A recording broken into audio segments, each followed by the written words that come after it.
Good morning and welcome to another show of the Parable of the Madman.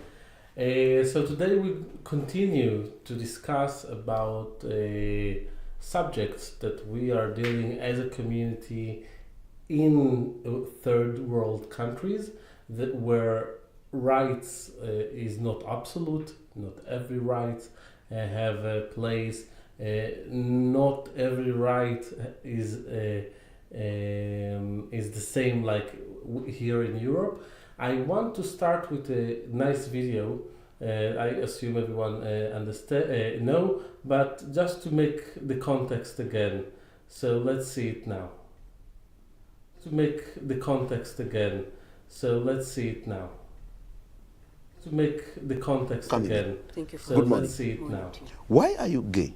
To make the context Come again. Thank you. So Good morning. let's see it now. Why are you gay? You are a Make transgender. the context Come again.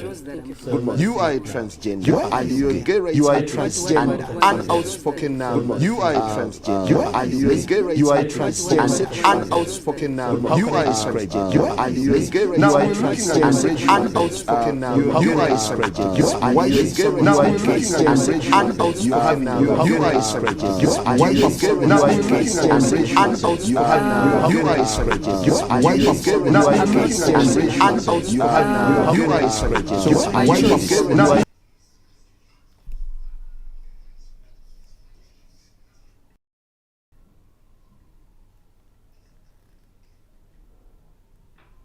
What do you mean doesn't that make me gay? I am male and attracted to a female. What do you mean doesn't that make me gay? So who is I gay? am male and attracted to a female.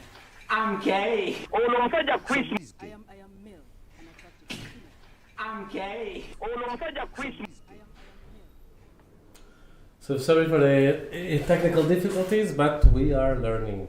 Okay, so obviously for our eyes it's very funny or humoristic in a parody way, but I think it was authentic.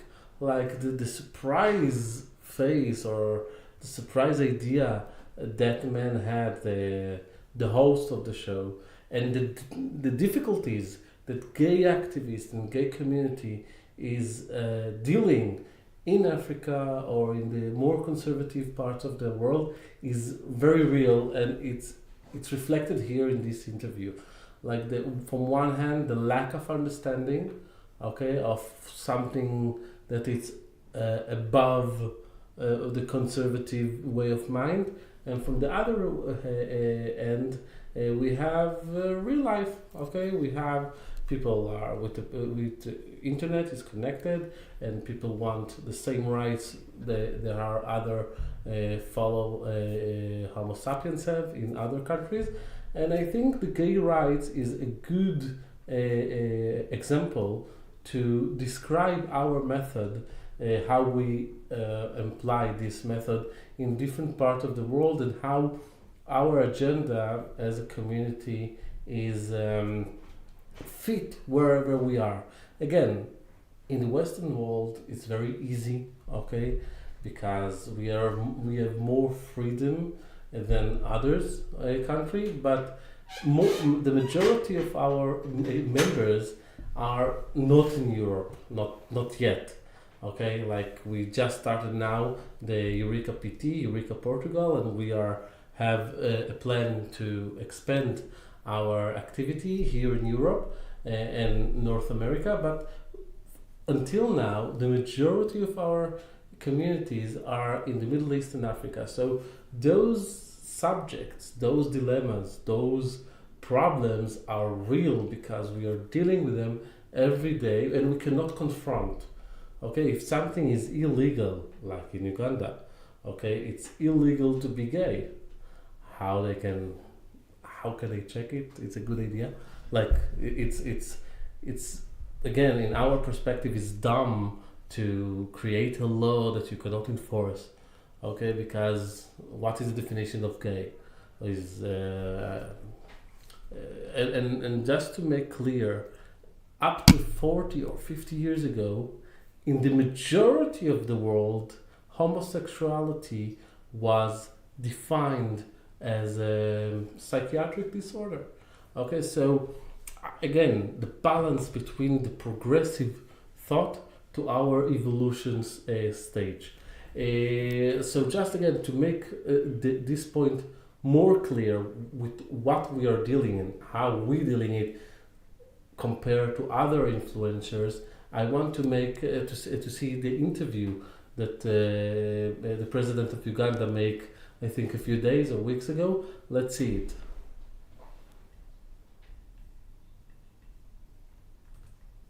Let's see it. What is your message Let's to see. Western human rights groups, to President Obama, Respect- to lesbian, gay, bisexual, and transgender people? Respect Western human rights African groups, societies to and their President values. Obama, to Respect. lesbian, gay, bisexual, and transgender people. If you don't agree, you just keep quiet. Just manage our society. They will see. If we are wrong, we shall find out by ourselves. Just keep quiet. Just the way we don't interfere with yours. If we are wrong, we shall find Do you personally dislike homosexuals? just the way we don't interfere. Of course, they are disgusting. Do you personally What sort of people are they? How dislike can you go? homosexuals? Of course, they are disgusting. I don't. I never knew what they were doing. That's how I've been told recently that what they do is terrible. Disgusting. What they were doing.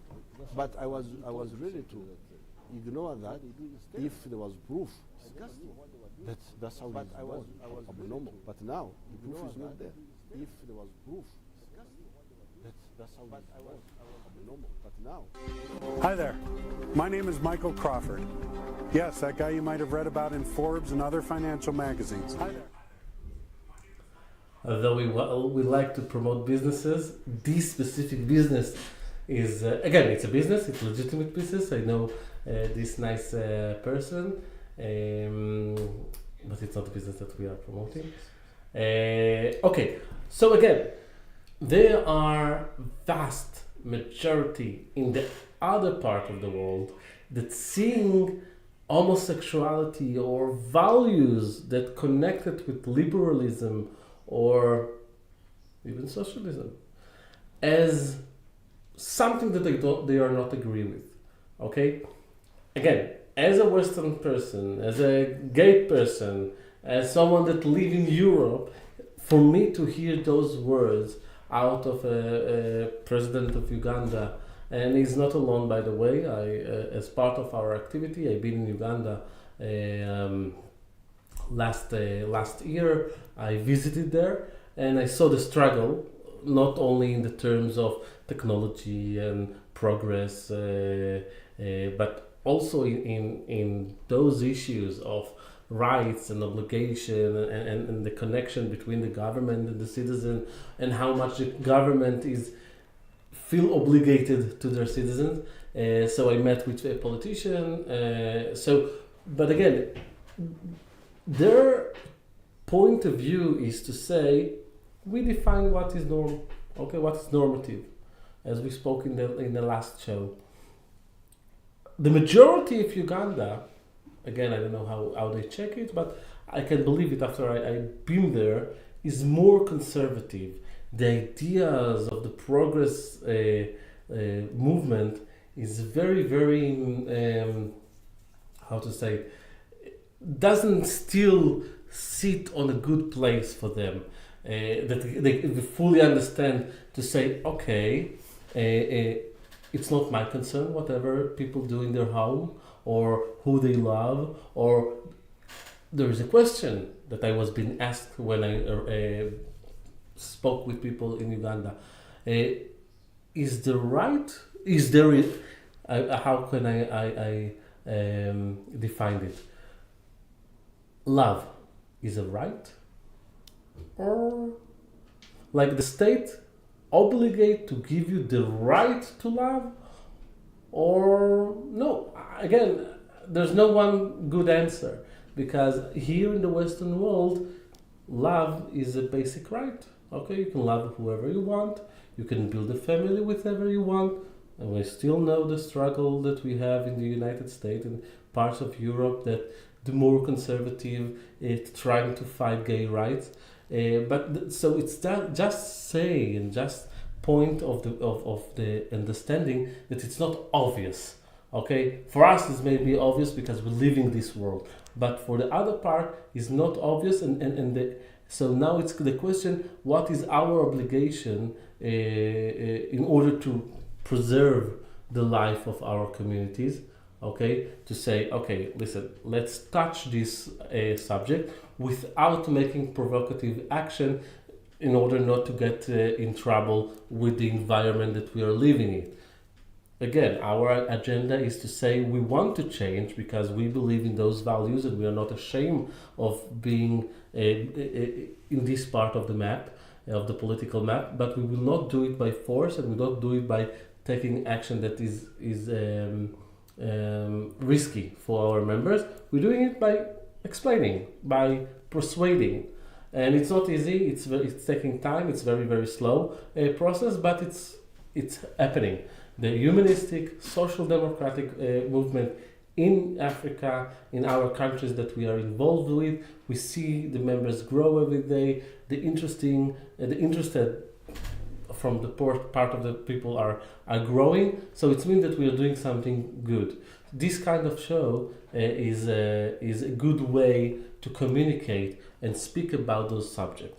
So I think it was in 2019 I was invited for a conference, not as a speaker, but I was a guest in Warsaw, in atheism, education, I forgot the name of but it was a good conference that hosted by a lady named Nina. She's doing it every year because of the corona, it was postponed.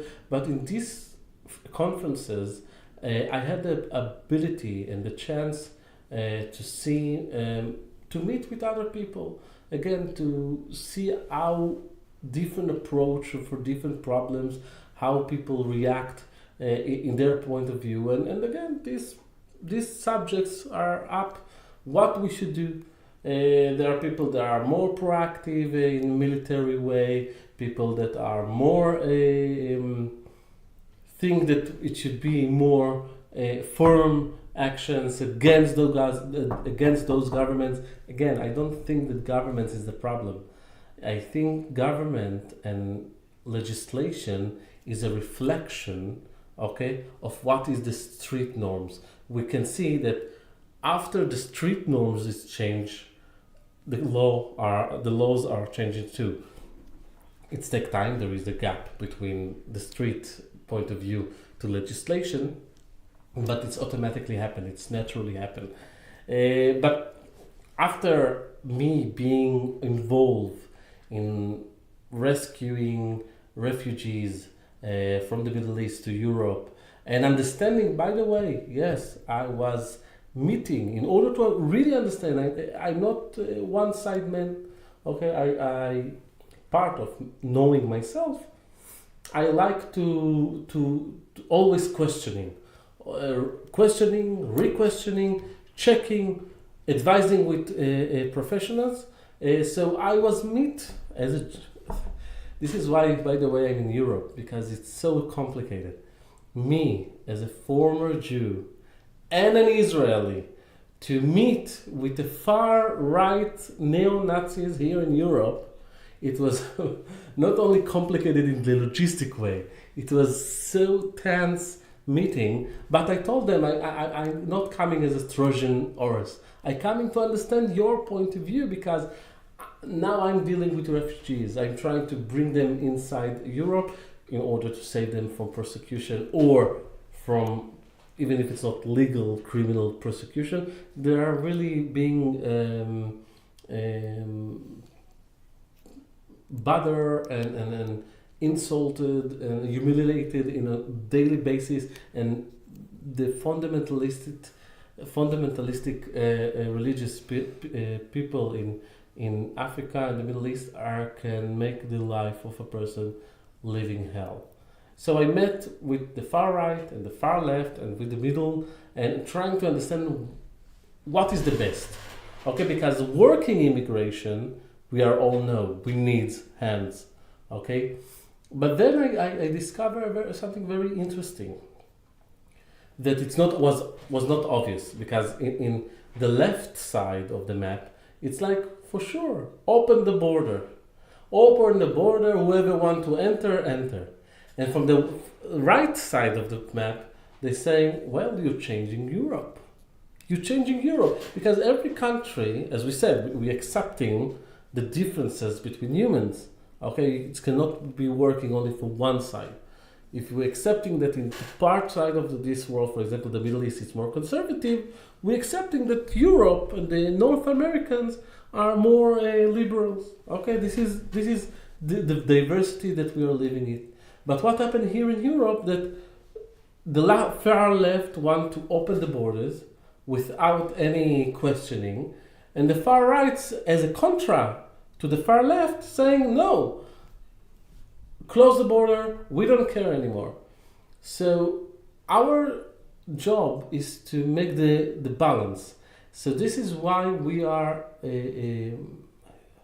teaching or explaining or educating for different way of immigration.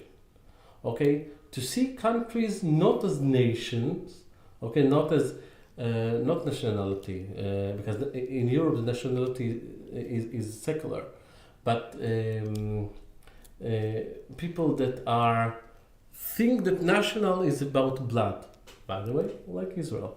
Okay, this is my criticism against Israel, because I understand the idea of Jewish country, but they forgot one thing. They didn't build the country in an empty place. They are now currently living between the Jordan River and the Middle East and the Mediterranean Sea, living approximately 16 or 15 million Homo sapiens, almost half.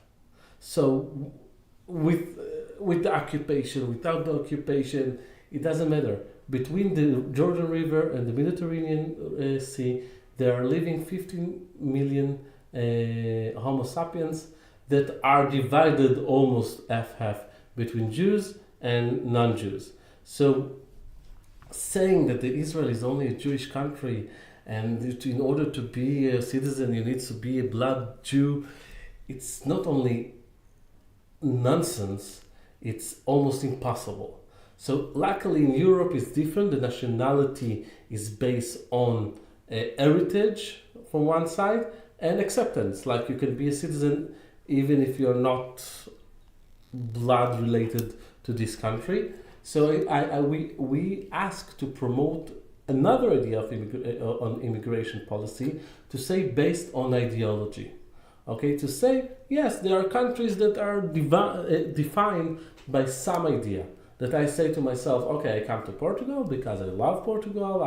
I really empathize with their ideology as a socialist country, and as me, as a person, needs to choose where to live, to immigrate based on ideology is a good ground.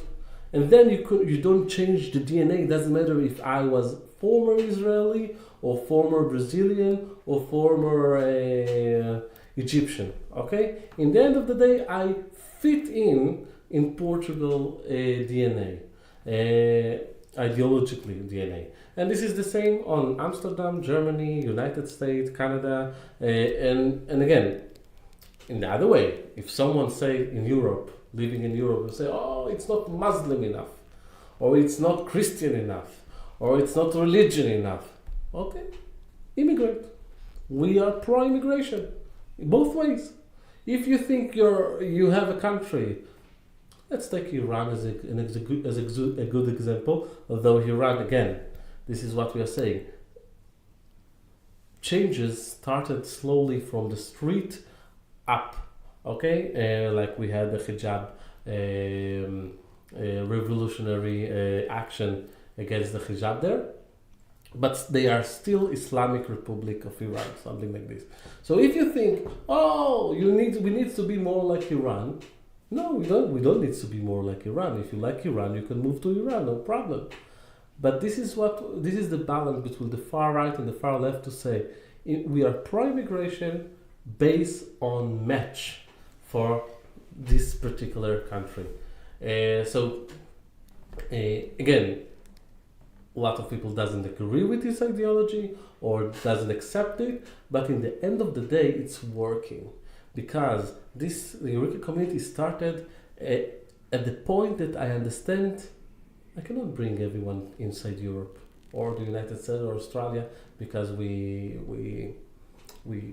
look for a solution for people from to everywhere, like whoever going to accept them. But then I saw the numbers growing and people started to put themselves in danger just in order to get our help.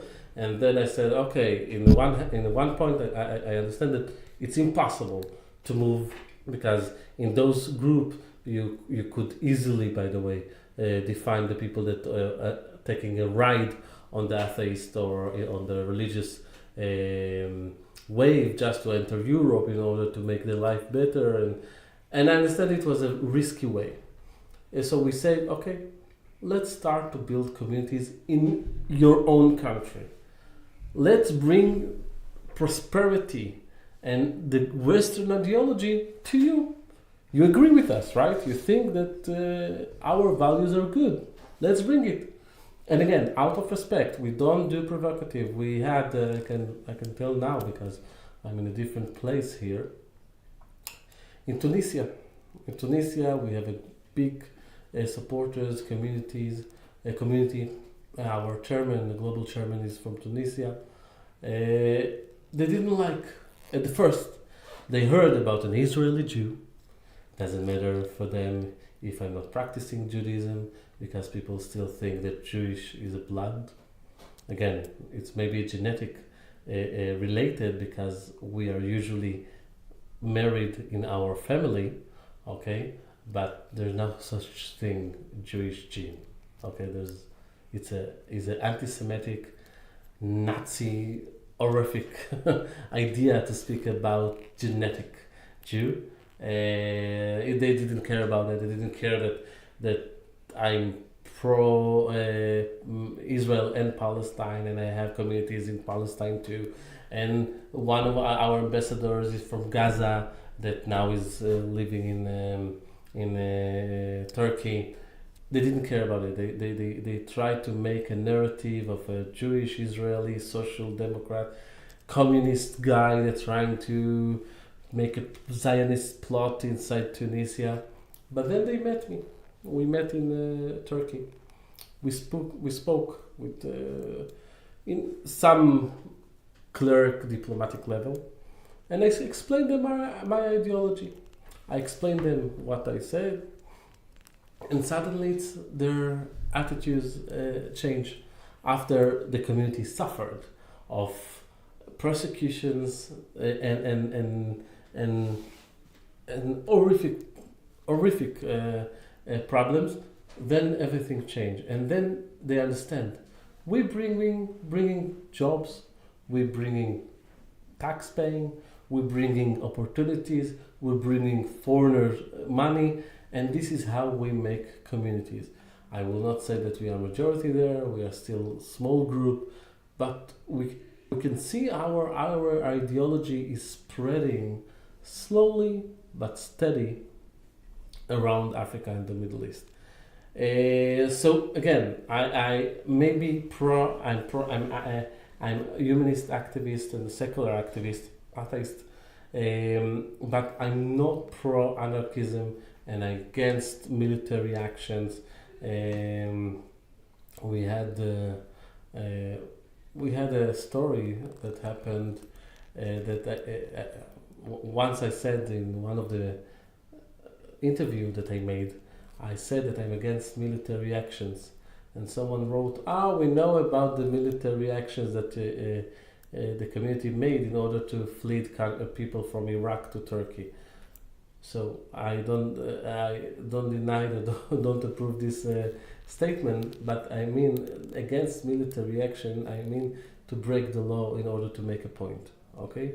So let's see another interview, again, about what we are dealing in the Middle East and Africa, from the Qatarian official about Mondial and about gay people. So let's see this interview and continue speak after. And about gay people. So let's see this interview and continue to speak after. Chief Executive, And about gay say that gay fans So are let's equal see this interview interview and because of the continue. anti-LGBT Chief Executive laws.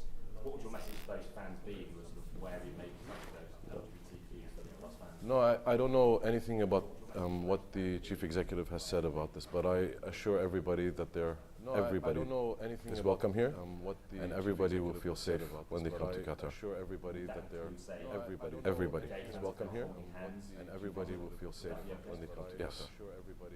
That's a message of Everybody is welcome. Yes, and everybody will feel so safe. they could show some form of.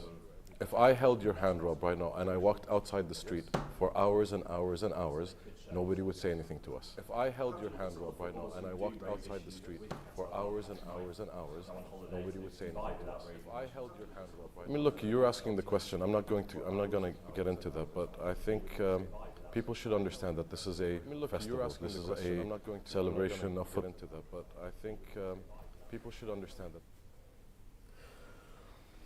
Okay, so a few words about it. Again, because we are so active in this part of the world and not only sitting in the European palace and only academically speaking like other associations that or communities there is in Europe, we are really acting. So I have a few words about this interview. Unfortunately, the Western media tried to make a title.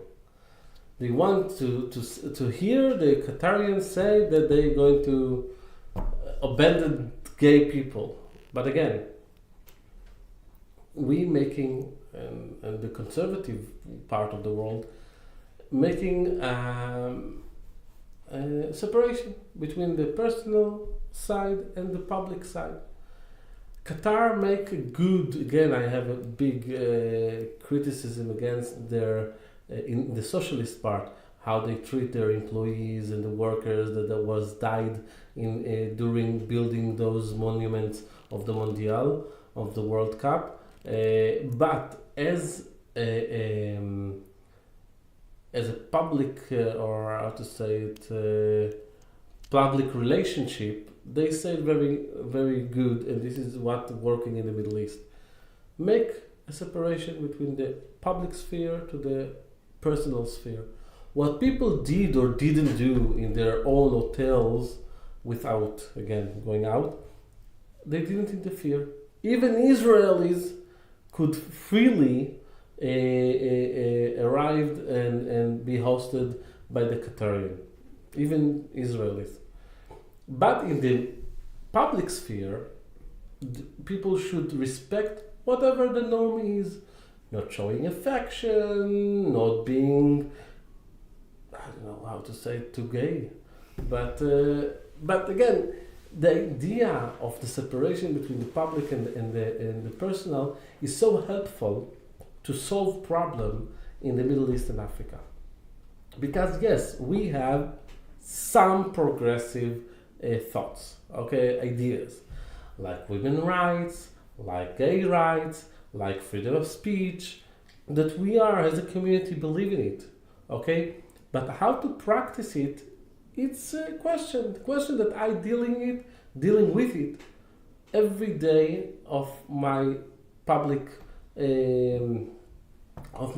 life, and I try always to make the balance between not give up on my values, but not making the people in risk, because again, it's easier for us to sit in Europe or Canada or the United States and preach for freedom and preach for gay rights and preach for women's rights. In the end of the day, it doesn't help them. We need to find solution. This is why our community is so different from other associations, because it's not only about preaching. I'm not only doing videos. Only now I started to make videos, but in the daily life we are dealing with a real people problem. We're trying to solve, if it's diplomatically, if it's politically, if it's ideologically. we're trying to solve and trying to make those values entering our communities wherever they are in order to change the DNA of the society they are living in. Again, it's slow process. There's no revolutions, no blood in the streets. We are against violence, but it's working. At the end of the day, you can see more and more people. Our pages on Facebook, and you can see the grow. By the way, one last thing that I wanted to mention, that we working organically. And again, this is why we need your help. I'm calling each and every one of you that's seeing this video. Give it a like, share, follow us. It doesn't cost anything, and it's helping us to reach as much people as we can in order to give them the solutions they need in order to live their life as they want. In Europe, it's much more easier. But our solution that we offer in Europe, we offer everywhere else in the Middle East and Africa. We came to make a change, but we cannot make a change without your help. It needs to be organically, because in order to make a low cost, okay, to make life affordable, we need each other help to promote ideas, and not like doing buying followers or paying someone to do promotions. We want to make community as we can, and we need your help. So join us. And I remind for our viewers in Portugal that we still have the Instagram competition. So enter our link. We will put all the links below. I don't know if it's going to be here, or wherever in the screen it's going to be. The link to TikTok, the link to Instagram. We are already on Facebook, but entering the competition, it's a very easy €50. Okay, just tell us what you think. So thank you very much for joining me today. I see you tomorrow in another show and another topic, and I hope that everyone have a safe, and here in Europe at least, warm day. Thank you very, very much. Safe, and here in Europe at least, warm